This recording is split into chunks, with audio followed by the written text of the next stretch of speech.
Estamos de nuevo aquí grabando video para que usted pueda escuchar la palabra de Dios a través de estos videos. Vamos a San Juan capítulo 12, versículo 24. De cierto os digo, que si el grano de trigo no cae en la tierra, muere, que queda solo, pero si muere, lleva mucho fruto. El que ama su vida la perderá, y el que aborrece su vida en este mundo, para vida eterna la guardará. Si alguno me sirve, sígame, y donde yo estuviere, allí también estará mi servidor. Si alguno me sirviere, mi Padre le honrará. Mi querido amigo y hermano, usted que me escucha, usted que me ve a través de estos videos, mire, qué importante es saber la palabra de Dios y conocer la palabra de Dios. Es por eso que yo estoy grabando estos videos con el propósito de llevarle a usted el mensaje de la verdad de la palabra de Dios. Porque hay muchos engañadores que andan predicando la palabra de Dios, lucrándose del evangelio, pero no han dejado las cosas de este mundo. Siguen viviendo en el mundo con los deseos mundanos y los deseos de la carne y la vanagloria de la vida, los deseos de los ojos. Pero mire qué importante lo que dice Jesucristo. Jesucristo aquí en el versículo 24 está hablando de que Él va a morir por el pecado, va a morir por el pecador. Y después de su muerte Él iba a llevar mucho fruto, mucho fruto. ¿Por qué? Porque después de la muerte de Jesucristo, muchos hemos venido a Él para ser salvos. ¿Y usted, mi querido amigo, ha venido a Jesucristo para ser salvo? Bueno, el tema que traigo esta mañana o tarde, si usted lo está viendo en la tarde, ¿verdad? Es que usted, tienes que morir para vivir. Es el tema. Tienes que morir para vivir. Sí, mi querido amigo, si usted no muere, no va a encontrar la vida eterna. No la va a encontrar. ¿Pero muere a qué? Bueno, tienes que morir al pecado. Tienes que morir al pecado. Usted no puede entrar a la vida eterna sin morir al pecado. Tienes que morir al pecado. ¿Y cómo se muere al pecado? Bueno, se muere cuando venimos a Jesucristo para ser salvos. Porque dice la palabra de Dios que con Cristo estamos sepultados. Sí, con Cristo estamos sepultados en su muerte. Y vivimos para Dios. Hemos muerto al pecado, pero vivimos para Dios, mi querido amigo.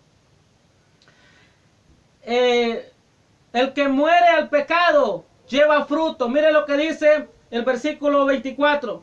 De cierto os digo, que si el grano de trigo no cae a la tierra y muere, queda solo, pero si muere, lleva mucho fruto.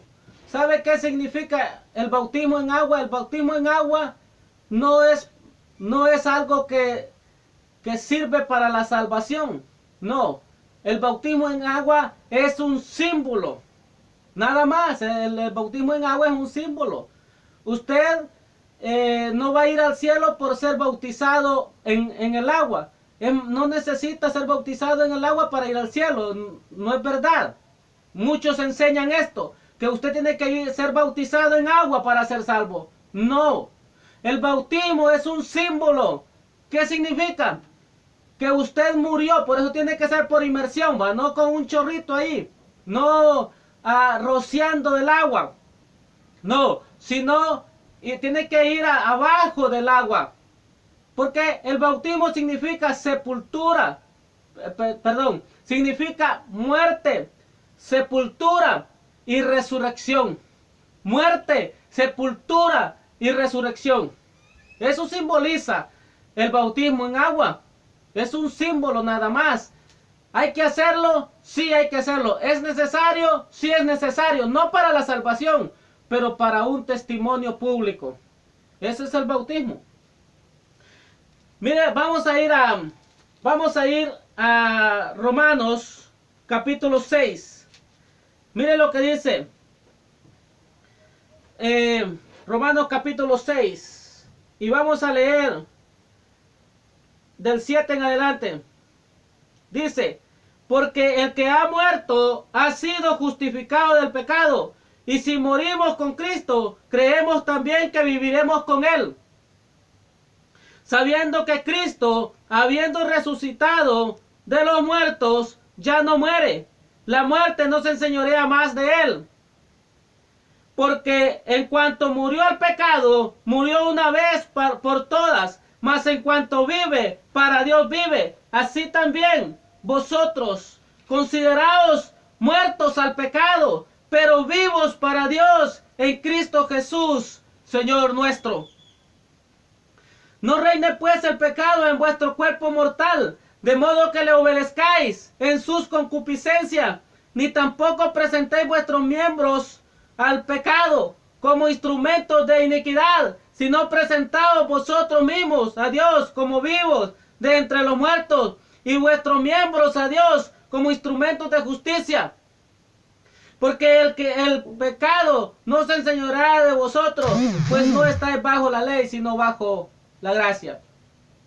Podemos ver entonces que un pecador, para ser salvo, para ser un hijo de Dios, necesita morir al pecado. Cuando usted muere al pecado, cuando usted le entrega su vida al Señor, cuando usted se humilla, cuando usted muere a usted mismo, usted dice, yo ya no quiero vivir mi vida a mi manera. Usted viene y se postra delante de Dios, reconociendo su pecado, reconociendo que usted es un pecador. Entonces, una persona que vive para sí mismo, una persona que se lucra del evangelio, no es un verdadero cristiano.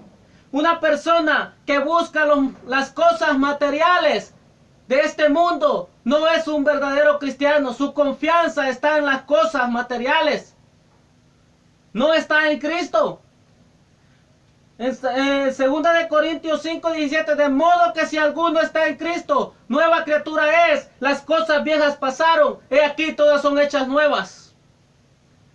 Vivimos para Dios, ya no para por los placeres de este mundo. Ya no vivimos para los placeres de este mundo, porque dice en 1 de Juan 2:15 y 16, dice que la amistad de este mundo es enemistad contra Dios.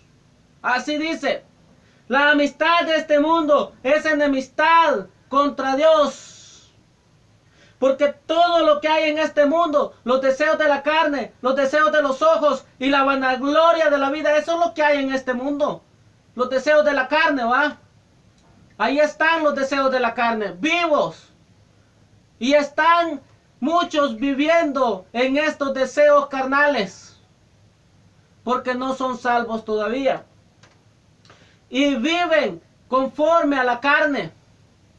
Desean las cosas materiales, pero no se sacian, porque las cosas materiales no van a saciar su alma. Solo Cristo puede saciar su alma, mi querido amigo. Solo Cristo puede cambiar su vida. Solo Cristo puede darle la verdadera felicidad a usted. Nadie más. Santiago 4:4 dice, oh almas adúlteras, ¿no sabéis que la amistad del mundo es enemistad contra Dios? Y en San Juan, 1 de Juan, versículo 17 de 1 de Juan, capítulo 2, dice que las cosas de este mundo van a pasar, pero el que el que hace, el que está en Dios. Vamos a ir a Primera de Juan mejor. Vamos a Primera de Juan. Capítulo 2. Versículo 15. Vamos a leer desde el 15. Mire lo que dice. Mire lo que dice. No améis al mundo, ni las cosas que están en el mundo. No améis al mundo, ni las cosas que están en el mundo. Si alguno ama al mundo, el amor del Padre no está en él. Eso significa que no es cristiano. Si el amor del Padre no está en usted, usted no es cristiano. Y si usted ama al mundo, es porque todavía necesita a Cristo, mi querido amigo. Todavía necesita a Cristo. Mire lo que dice.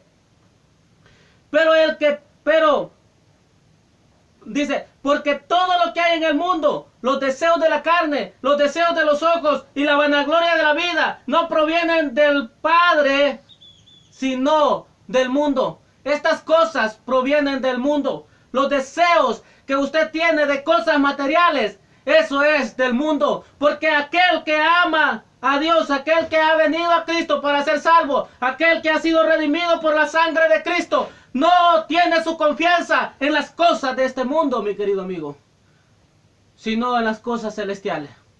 Porque dice, de modo que si alguno está en Cristo, nueva criatura es. Las cosas viejas pasaron, he aquí todas son hechas nuevas. ¿Qué pasó? Aquellas cosas viejas, aquellos pensamientos viejos pasaron. Ahora nuestro pensamiento está en las cosas de arriba, no en las cosas de la tierra. Si usted todavía está pensando y deleitándose en las cosas de este mundo, en las cosas materiales de este mundo, si usted ese es su deleite, ¿sabe qué? Usted todavía está perdido, no tiene a Cristo, necesita venir a Jesús para ser salvo.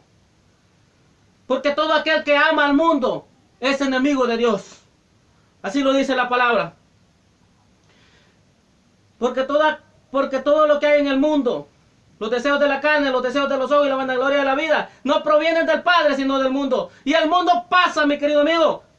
El mundo pasa. Versículo 17. Y sus deseos, pero el que hace la voluntad de Dios permanece para siempre. Amén, eso es precioso. Nosotros vamos a permanecer para siempre con el Señor, allá en el cielo, allá estaremos con Él. Más adelante vamos a ver eso. Venga Jesús, mi querido amigo. Olvídese de las cosas materiales. Venga Jesús. Entréguele su vida a Él, porque Él es todo. Y de Él son todas las cosas. El que tiene a Cristo lo tiene todo. El que no tiene a Cristo no tiene nada. Es un miserable, es un pobre, es nada. Mi querido amigo. El que no tiene a Cristo, el que no tiene a Cristo, no es nada. No es nada. Pero el que tiene a Cristo lo tiene todo. Lo tiene todo. Amén. El que ha muerto al pecado aborrece su vida. Aborrece su vida de pecado. Ama al Señor. Mire lo que dice el versículo 25. Vamos a San Juan 12, versículo 25. Dice la palabra de Dios. Dice, el que ama su vida la perderá. Y el que aborrece su vida en este mundo para vida eterna la guardará. Aborrezca su vida de pecado. Aborrezca las cosas de este mundo y ame a Dios. Venga Jesús. Entréguele su corazón. ¿Sabe qué? Nuestra vida de pecado es horrible. Dice la Biblia que somos como un trapo de inmundicia. En Isaías 64:6. Si bien todos nosotros somos como suciedad y toda nuestra justicia como trapo de inmundicia y caímos todos nosotros como la hoja seca y fuimos arrastrados por el viento, así es nuestra vida en el pecado. Dice la palabra de Dios que desde la planta del pie, Isaías 1:6, desde la planta del pie hasta la cabeza, hasta la coronilla de la cabeza, es una podrida llaga. Pero las llagas de Jesucristo, por nuestras llagas Él fue herido, Él fue molido, Él fue crucificado en la cruz. Siendo justo, sin pecado, Él dio su vida por mí y por usted, mi querido amigo. Entonces usted encuentra la vida. Cuando usted aborrece su vida de pecado. Cuando usted aborrece su vida de pecado y viene a Jesús para ser salvo, usted halla la vida, mi querido amigo. Usted halla la vida. Pero si usted no aborrece su vida de pecado y viene a Jesús para ser salvo, usted va a hallar la muerte. Usted va a ser lanzado al lago de fuego por toda la eternidad, de una vez y para siempre. Por eso venga Jesús antes que sea demasiado tarde. Hay grandes promesas para los que vienen a Jesús. Si alguno me sirve, dice, sígame. Si alguno me sirve, sígame. Y donde yo estuviere, ahí también estará mi servidor. Si alguno me sirviere, mi Padre le honrará. Dios va a honrarle a usted si usted sirve al Señor con todo su corazón, con toda su mente y con toda su fuerza, mi querido amigo. Pero necesita venir a Jesús, postrarse delante de Él, entregarle su corazón, entregarle su vida, porque Dios demanda eso de usted, entregarle todo su ser. Amarás al Señor tu Dios con todo tu corazón, con toda tu mente y con todas tus fuerzas, mi querido amigo. Y luego hallarás la vida. Pero si tú no vienes a Jesús de esa manera, no vas a encontrar la vida. Y hay grandes promesas. Hay un cielo en el cielo. Hay un cielo arriba de los cielos. Allá te está esperando Jesús con muchas maravillas. Si tú vienes a Él ahora, te lo recomendamos, te lo suplicamos. Ven a Jesús, escapa de las llamas del infierno, porque las llamas del infierno están esperando a aquellos que rechacen a Jesús, mi querido amigo. A un paso estás tú de caer a las llamas del infierno. Si usted muere hoy sin Cristo, usted va a ir al infierno. Pero si usted muere hoy en Cristo, usted va a ir al cielo. Así dijo Pablo. Para mí el vivir es Cristo y el morir es ganancia. ¿Por qué es ganancia? Porque voy a la presencia del Señor. Y aquí dice Jesús, mire ve, si alguno me sirviere, si alguno me sirve, sígame. Los verdaderos hijos de Dios siguen a Jesús. Son siervos de Jesús. Siguen, son discípulos de Jesús. Sígame. Y donde yo estuviere, ahí también estará mi servidor. Si usted muere en Cristo, va a estar en la presencia del Señor. No va a ir a un lugar de espera. No. Voy pues a preparar lugar, dijo Jesucristo, para que donde yo estoy, vosotros también estéis. Capítulo 14 de San Juan. Así que mi querido amigo, si usted quiere ir al cielo con Cristo, venga a Jesús, recíbale. Deje todas esas cosas del mundo. Niéguese a esas cosas. Entréguele su vida al Señor. Y esas cosas son basura. Porque todo lo que hay en este mundo es basura. Por eso lo aborrece el Padre. Mi querido amigo, si usted viene a Jesús para ser salvo, Él le borrará sus pecados. Él le perdonará sus pecados. Él le dará vida eterna. Esa es la gran promesa que tenemos los hijos de Dios. Venga a Jesús antes que sea demasiado tarde. Que el Señor le bendiga.